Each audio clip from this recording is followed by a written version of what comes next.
Hypoglycaemia বা রক্তের শর্করা কমে যাওয়া বা রক্তের গ্লুকোজ কমে যাওয়াকেই বলা হচ্ছে সাধারণত একটা নির্দিষ্ট মাত্রার নিচে, যেমন 3.9 মিলিমোল পার লিটারের নিচে যদি নেমে যায় তখনই তাকে বলা হচ্ছে হাইপোগ্লাইসেমিয়া। ডায়াবেটিক রোগীদের কখন হাইপোগ্লাইসেমিয়া হয় সেটা আমাদের একটু জানতে হবে, বা অনেকেই ইনসুলিন নিতে চান না কারণ তারা ভয় পায় যে রক্তের গ্লুকোজটা কমে যাবে। প্রথমে জেনে নিই যদি হাইপোগ্লাইসেমিয়া হয় তাহলে আপনি কিভাবে বুঝবেন যে আপনার হাইপোগ্লাইসেমিয়া হচ্ছে বা রক্তের গ্লুকোজ কমে যাচ্ছে। আপনার হাত পা কাঁপবে, আপনার মাথা ঘোরাবে, আপনি অনেক বেশি খিদে পেতে পারে, বুক ধড়ফড় করবে বা বমি পেতে পারে, বা ঘুমের মধ্যে যদি এই ধরনের ঘটনা ঘটে সেক্ষেত্রে মাথা ব্যথা বা অনেক বেশি ক্ষুধা বা অনেক সময় দুঃস্বপ্ন দেখে থাকে, তাহলে আপনার যদি এই ধরনের লক্ষণ, বিশেষ করে হাত পা যদি কাঁপে, মাথা ঘোরে, তাহলে বুঝতে হবে আপনার রক্তের গ্লুকোজ হয়তো কমে যাচ্ছে।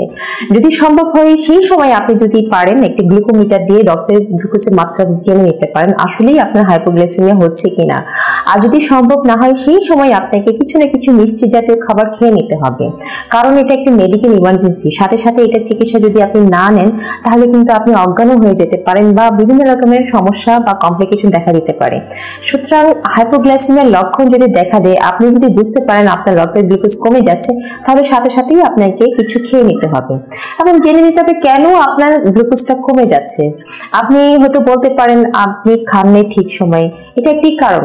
আপনি যদি সঠিক সময় না খান তাহলে আপনার গ্লুকোজটা কমে যেতে পারে, অথবা আপনি যে ওষুধটা নিচ্ছেন ডায়াবেটিস কমানো বা রক্তের গ্লুকোজ কমানো, যে ইনসুলিনটা নিচ্ছেন, কোনো কারণে যদি এর মাত্রা যদি বেশি নিয়ে থাকেন ভুলে, সেক্ষেত্রেও আপনার রক্তের গ্লুকোজটা কমে যেতে পারে। অথবা আপনি যে এক্সারসাইজ করেন রেগুলার, সেই এক্সারসাইজের মাত্রা কোনো কারণে যদি বেশি হয়ে থাকে, অথবা কোনো কারণে আপনি হাঁটাহাঁটি বা পরিশ্রম বেশি করে ফেলেন, তাহলে কিন্তু রক্তের গ্লুকোজটা কমে যেতে পারে।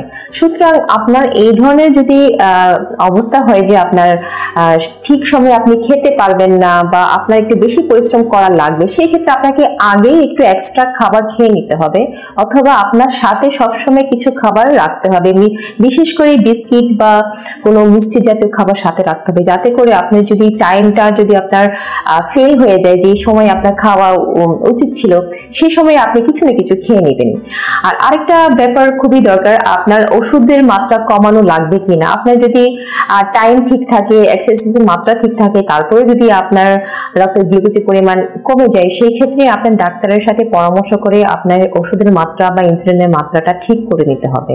এছাড়া অন্যান্য কোনো কমপ্লিকেশন হচ্ছে কিনা বা অন্যান্য কমপ্লিকেশনের কারণেই আপনার রক্তের গ্লুকোজটা কমে যাচ্ছে কিনা সেটাও দেখে নিতে হবে। বিশেষ করে আপনার যদি কিডনির সমস্যা হয়ে থাকে বা লিভারের কোনো সমস্যা হয়ে থাকে, তাহলে কিন্তু রক্তের গ্লুকোজের মাত্রাটা কমে যেতে পারে।